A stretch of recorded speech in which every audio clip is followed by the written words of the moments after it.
Hello there everyone, and welcome to another edition of Lydia's Crafty Corner with me, Lydia, in my little crafty corner. So today we're going to be creating this card which features a beautiful soft focus by using a vellum flap. So to start with, I am going to be taking a piece of vellum. Now this is 5.5 by 5 inches. On the 5-inch side, I am going to score this at the 4 1/4. So that means I have the panel, which is 4 1/4 by 5.5, with a little bit of extra little flap at the end so I can attach this onto my card front later on. You are really going to want to make sure that this is really a nice and crisp fold so you can get the stamping perfect. So I'm just making sure that I'm using my bone folder there to get that really great crisp edge there. As we're going to be embossing onto this, I am adding a little bit of anti-static powder, and I'm then going to pop this into my MISTI. So I'm lining it up in the corner, and I'm just going to be using the beautiful Paint a Flower Coral Sunset, and I'm going to pop that into place where I want it to be on my card. Now I am embossing this, so I am going to be using some embossing ink. So this is the embossing ink from Altenew. It's a really great sticky ink that works really, really well. So I'm going to make sure that I have that inked all the way over my stamp, and then I'm going to stamp that into position on that piece of vellum. I'm then going to be using some pure white embossing powder so we can emboss this in white. And with vellum, I always find that it's best to emboss from behind. So that's why you can see my heat tool at the behind this vellum while I heat set that beautiful image that we have there. Now I'm not going to move the stamp that I have in there, but I'm going to be stamping it again onto a piece of watercolor cardstock. So this piece of watercolor cardstock is 4 1/4 by 5.5, and I'm just going to do exactly the same as I did before. And I'm just going to ink this up using some embossing ink, and then make sure that's lovely and stamped over onto my little panel that we have there. And because we haven't moved this stamp, it means that it's going to be in exactly the same position as it is on the vellum panel that we have as well. So once that has been stamped, I'm just going to remove it from my MISTI, and then again I'm going to add some pure white embossing powder over that and heat set. I find that it heat sets best from the front with watercolor cardstock because it is so thick. So once I've done that, I'm going to add some water to both sides of my watercolor cardstock. I am working on a panel from Altenew, so it's going to stay in position on that there. I'm then going to take my Artist Watercolor Pan set, and I'm going to create a little bit of a rainbow. So to start with, I'm using the Cherry Blossom, and I'm just adding that darker shade just to the edge and then kind of pulling that out with the water. As the panel is already nice and wet, you can see that the watercolor is moving by itself. I'm then going to take the Warm and Cozy, and I'm just going to add a bit of that next to that pink that we have there. Again, pulling this out with lots of water so we get that really gradient effect off to the edge where it's darker on the left but then lighter on the right. I did find that I had a bit too much of that orange there. I didn't want it quite so bright, so all I've done is just pulled that off with a dry brush. So once I have finished with the orange, I'm then going to move on to my yellow. As you can see, we are doing a rainbow. So for the yellow, I am using the Pocket Full of Sunshine. You can see that one's right next to the white. I'm then going to use this really pretty rainforest one here.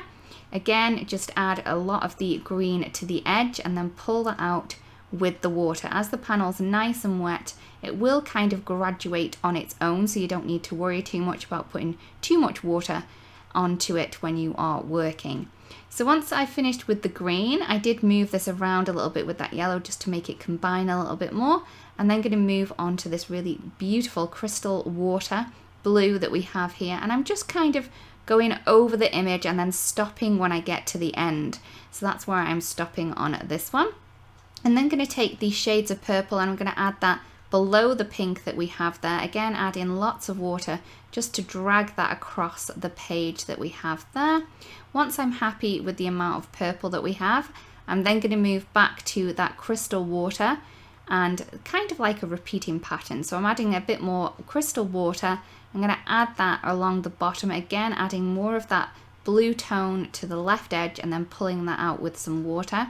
Once I'm happy with the amount of blue that I have there, and I'm happy that they're all mixing and combining, I then decided just to add a touch of green just to that bottom, just to look as though that pattern is repeating further down the page.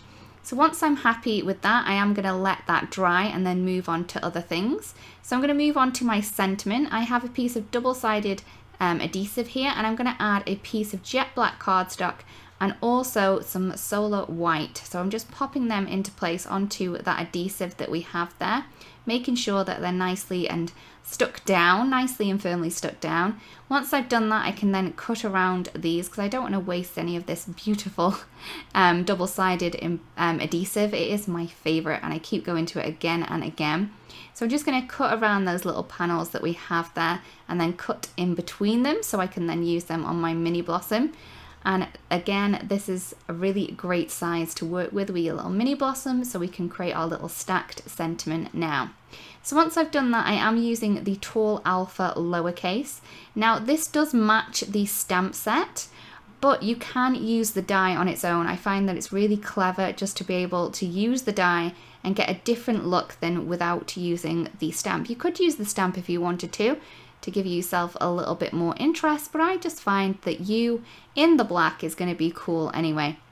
So I'm just going to get the letters for U, so Y, O and U. I'm going to pop them into position, and I've then created some little sticky letters with the double-sided adhesive on there.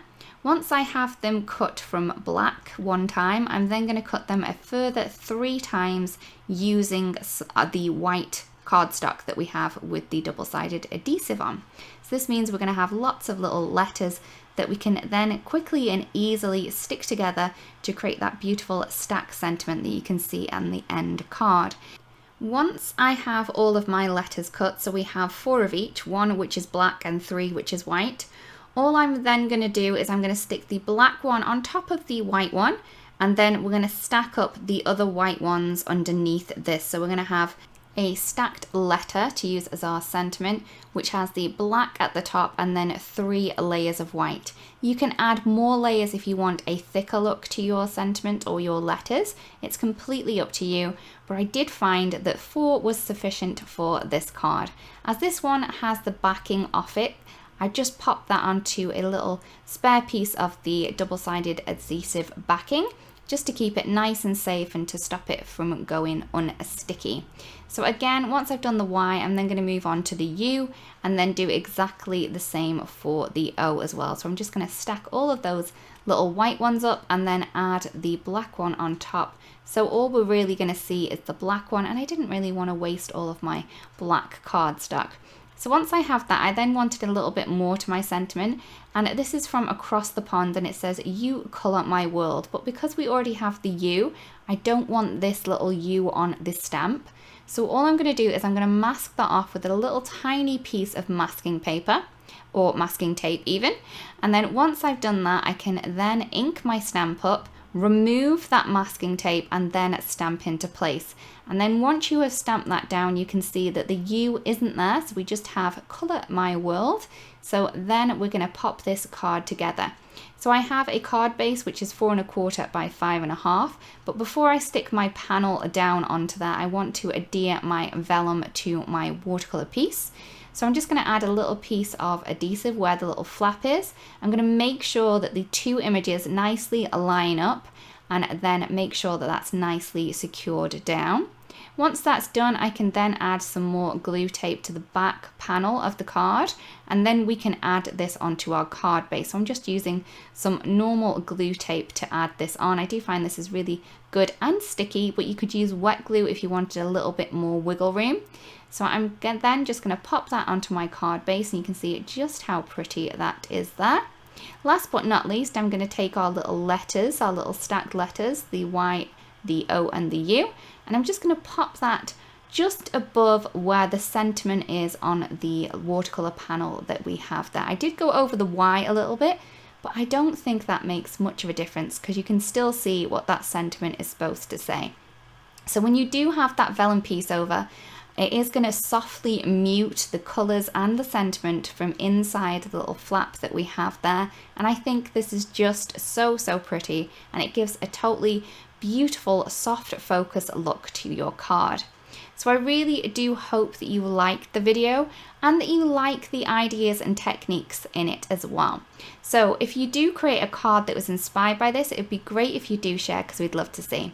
Thank you so much for watching, everyone, and we'll see you again really, really soon. Bye-bye. Hello there, crafty friend, Lydia here.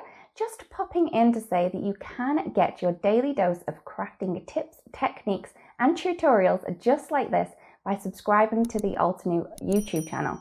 All you need to do is click on that little bell up there and you will never miss a video. Thanks for watching. Bye-bye.